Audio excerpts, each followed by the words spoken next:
안녕하세요. 최신 SNS의 논란과 이슈에 대한 네티즌의 다양한 의견을 AI가 빠르게 정리해서 전해드리는 논쇼입니다. 오늘의 이야기는요, 이란이 왜 그렇게 만만치 않은 상대인지에 대한 한 온라인 커뮤니티에 굉장히 화제가 됐던 글과 그에 대한 네티즌들의 뜨거운 감론박입니다. 자, 본격적으로 시작하기 전에 이 문장 한번 보시죠. 사람들은 질서 없는 자유보다 질서 있는 독재를 선호한다. 좀 도발적이죠. 오늘 우리가 파헤쳐볼 이야기의 핵심을 관통하는 문장인데요. 특정 정권들이 왜 그렇게 끈질기게 버티는지에 대한 중요한 단서가 바로 여기에 숨어 있습니다. 첫 번째 파트입니다. 이란은 정말 쉬운 상대일까? 우리가 보통 생각하는 이란에 대한 인식이 과연 맞는지 여기서부터 한번 시작해보죠. 사실 지금 전 세계적으로 분쟁이 정말 많잖아요. 그런데 왜 유독 이란은 이렇게 정복하기 힘든 상대로 여겨지는 걸까요? 그냥 외부에서 압력을 가해서 지도부만 썩 바꾸면 모든 게 해결될 것 같다는 생각. 과연 이게 진짜 현실적으로 가능한 이야기일까요? 자, 이제부터가 이 글의 핵심 주장입니다. 이란이 가진 힘의 근원은 바로 페르시아만의 아주 독특한 체급에서 나온다고 분석하고 있어요. 먼저 이건 정말 확실하게 짚고 넘어가야 하는데요. 이란은 아랍 국가가 아닙니다. 이게 왜 중요하냐면요. 그냥 이웃나라라고 해서 스페인이랑 포르투갈을 같은 나라 취급하는 거랑 똑같은 오해거든요. 보세요. 민족적으로는 페르시아 제국의 후예인 아리안계고요. 언어도 아랍어가 아니라 페르시아어를 씁니다. 그리고 종교적으로도 이슬람 세계에서는 소수파인 시아파의 맹주 역할을 하고 있죠. 이 독자적인 정체성이 이란을 주변 아랍 국가들과 완전히 구분짓고 아주 강력한 국가적 자부심과 결속력의 바탕이 되는 겁니다. 그리고 이 숫자 한번 보세요. 9천만. 이게 바로 이란의 인구입니다. 땅도 엄청 넓은데 인구까지 이렇게 많죠. 이 나라는요, 무려 45년이 넘는 시간 동안 정말 혹독한 경제 제재를 받으면서도 버텨냈습니다. 이건 뭐 보통 맷집이 아니라는 거죠. 자, 세 번째, 이 글이 지적하는 가장 날카로운 부분입니다. 바로 지금의 정권을 무너뜨렸을 때 그 다음을 책임질 대안이 없다는 거예요. 이 표를 보시면 아 하고 바로 감이 오실 겁니다. 보통은 지도부를 제거하면 그 빈자리를 다른 세력이 치고 들어와서 채우잖아요. 근데 이란은요, 지도부를 제거하고 나면 그 다음에 아무것도 없어요. 그냥 물음표만 가득한 거죠. 비유하자면 벌집에서 여왕벌을 없애긴 했는데 새로운 여왕벌이 될 애벌레 자체가 아예 없는 거예요. 그럼 남는 건 뭐겠어요? 오직 혼란뿐이죠. 아니 그럼 왜 이런 말도 안 되는 리더십 공백 상태가 만들어졌을까요? 지난 4, 50년 동안 이란에는 공식적인 야당이라는 것 자체가 존재하지 않았습니다. 그러니 당연히 대안이 될 만한 지도자가 커나올 수가 없었겠죠.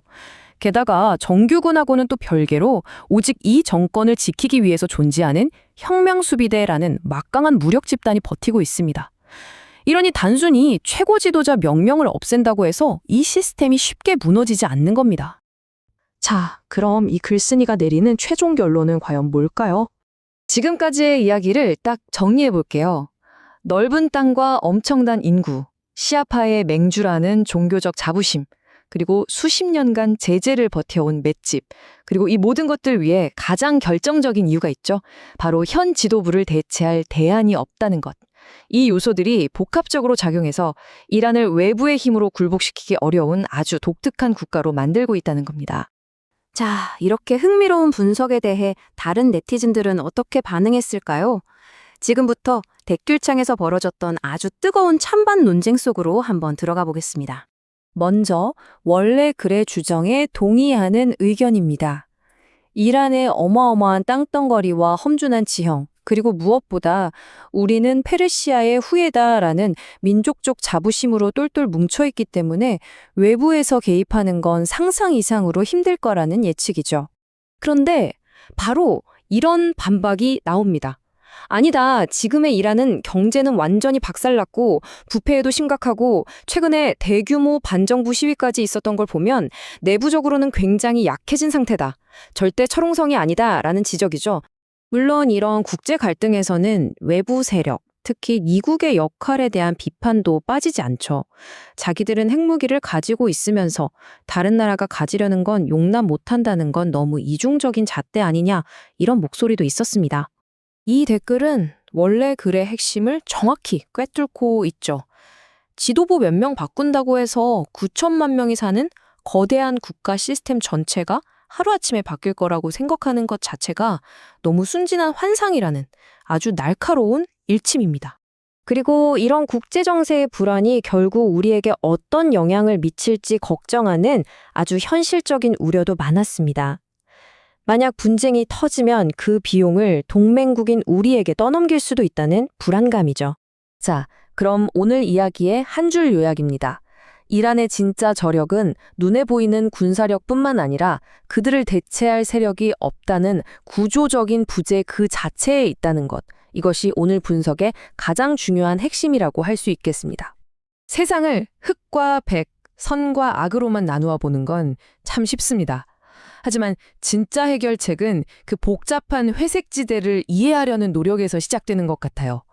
오늘 우리가 그랬던 것처럼 계속해서 왜? 라는 질문을 던지는 것을 멈추지 않으셨으면 좋겠습니다. 오늘 내용이 유익하셨다면 좋아요 한번 눌러주시고요. 최신 정보를 가장 먼저 받아보시려면 구독과 알림 설정도 꼭 부탁드립니다. 지금까지 논란과 이슈의 논슈였습니다.